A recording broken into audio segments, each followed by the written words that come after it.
ದೋಸೆ, ಇಡ್ಲಿ, ಚಿತ್ರಾನ್ನ, ಖಾರ ಪೊಂಗಲ್ ಏನೇ ಮಾಡಿದ್ರು ಮೊದಲು ಅದಕ್ಕೆ ನಾವು ನಂಚ್ಕೊಳ್ಳೋದಕ್ಕೆ ಮಾಡೋದೇ chutney.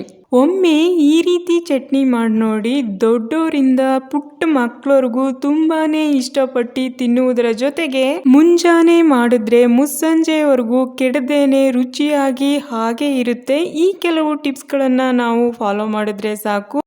Welcome to my channel.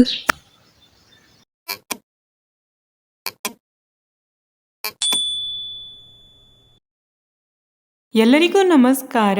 ಈ ದಿನ ನಾವು ದೊಡ್ಡವರಿಂದ ಹಿಡಿದು ಪುಟ್ಟ ಮಕ್ಕಳವರೆಗೂ ಇಷ್ಟ ಆಗೋ ರೀತಿ ಚಟ್ನಿ ಮಾಡುವುದರ ಜೊತೆಗೆ ಮುಂಜಾನೆ ಮಾಡಿದ ಚಟ್ನಿ ಮುಸ್ಸಂಜೆ ಆದರೂ ಕೆಡದೇನೆ ಹಾಗೆ ರುಚಿಯಾಗಿರೋ ಥರ ಹೇಗೆ ಮಾಡೋದು ಎಂಬುದನ್ನ ಈ ವಿಡಿಯೋದಲ್ಲಿ ನೋಡೋಣ.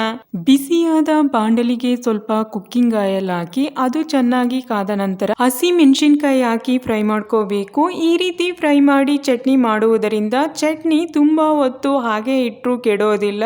ಅಷ್ಟೇ ಅಲ್ಲ, ಹಸಿ ಮೆಣಸಿನ್ಕಾಯಿ ಏನಾದ್ರು ತುಂಬಾನೇ ಖಾರ ಇದ್ರೆ ಖಾರ ಕಡಿಮೆ ಆಗುವುದರ ಜೊತೆಗೆ ಚಟ್ನಿ ರುಚಿ ಕೂಡ ಹೆಚ್ಚಾಗುತ್ತದೆ. ಹಸಿ ಮೆಣಸಿನ್ಕಾಯಿ ಇಷ್ಟು ಫ್ರೈ ಆದ್ರೆ ಸಾಕು. ಇವಾಗ ಸ್ಟವ್ ಆಫ್ ಮಾಡಿ ಒಂದು ಮಿಕ್ಸಿ ಜಾರಿಗೆ ಬಟ್ಟಲು ಚೆನ್ನಾಗಿ ಬಲ್ತಿರುವಂತಹ ಕಾಯಿ ತುರಿ, ಸ್ವಲ್ಪ ಉರಿಗಡಲೆಯನ್ನ ತುಂಬಾ ಜಾಸ್ತಿ ಹಾಕೊಳ್ಬೇಡಿ, ಹಾಕೊಂಡ್ರೆ ಚಟ್ನಿ ಬೇಗ ಹಾಳಾಗುತ್ತೆ. ಫ್ರೈ ಮಾಡಿದ ಹಸಿ ಮೆಣಸಿನ್ಕಾಯಿ, ಕರಿಬೇವಿನ ಸೊಪ್ಪು, ಶುಂಠಿನ ಯಾವುದೇ ಕಾರಣಕ್ಕೂ ಮಿಕ್ಸ್ ಮಾಡ್ದೇನೆ ಹಾಕಿ. ಶುಂಠಿ ಹಾಕೋದ್ರಿಂದ ಚಟ್ನಿ ತುಂಬಾ ಹೊತ್ತು ಕೆಡೋದಿಲ್ಲ.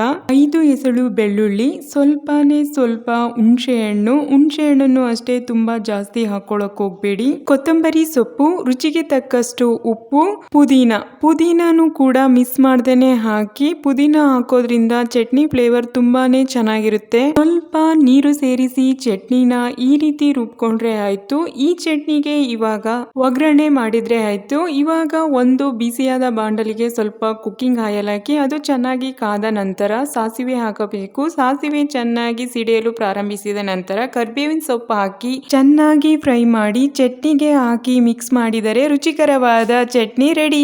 ಈ ಚಟ್ನಿ ರೆಸಿಪಿ ನಿಮ್ಮೆಲ್ಲರಿಗೂ ಇಷ್ಟವಾಗಿದ್ದರೆ ದಯವಿಟ್ಟು ಈ ವಿಡಿಯೋಗೊಂದು ಲೈಕ್ ಮಾಡಿ, ಕಮೆಂಟ್ ಮಾಡಿ, ಶೇರ್ ಮಾಡಿ ಅಂತ ಹೇಳ್ತಾ, ಇನ್ನು ಯಾರೆಲ್ಲ ನನ್ನ ಚಾನೆಲ್ನ ಸಬ್ಸ್ಕ್ರೈಬ್ ಮಾಡದೆ ಹಾಗೆ ನೋಡ್ತಾ ಇದ್ದೀರೋ ದಯವಿಟ್ಟು ನನ್ನ ಚಾನೆಲ್ನ ಸಬ್ಸ್ಕ್ರೈಬ್ ಮಾಡಿ, ಬೆಲ್ ಐಕಾನ್ನ ಕ್ಲಿಕ್ ಮಾಡಿ, ಆಲ್ ಅನ್ನೋ ನೋಟಿಫಿಕೇಶನ್ ಓಕೆ ಮಾಡಿ ಅಂತ ಹೇಳ್ತಾ ಇಲ್ಲಿಗೆ ಈ ವಿಡಿಯೋನ ಮುಗಿಸ್ತಾ ಇದ್ದೇನೆ. ಎಲ್ಲರಿಗೂ ಧನ್ಯವಾದಗಳು.